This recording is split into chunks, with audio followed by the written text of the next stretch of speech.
नमस्कार बंधुगण आपण मैंने समस्ते जानी जो वर्ल्ड कप रे समस्ते जसप्रीत बुमराह संजू तिलक वर्मा एवं ईशान किशन विषय रे कहूचे किंतु आउ जने बाकी रही गले सी है सबतक मैच रे भल परफॉर्मेंस देछंती एवं T20 वर्ल्ड कप रो सी आउ गोटे हीरो बा रियल हीरो सी आउ के नुह सी होचंती शिवम दुबे जहाँ को इंडिया टीम रो शक्तिमान कहते जहाँ को इंडिया टीम रो लकी प्लेयर बोली आमे कहूचे शिवम दुबे जे कि इंडियन टीम रे जतबे T20 रे वर्ल्ड कप रे खेलिबा को आसिले सेबे ठारू शिवम दुबे रो जो पारी उड़ा सब देखिबो सबुठ भल भल पारी जतबे इंडिया टीम को दरकार से समय रे शिवम दुबे भल खेली एवं निजको प्रूव करिसेंती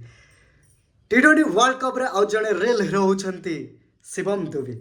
जय जगन्नाथ जय श्री राम।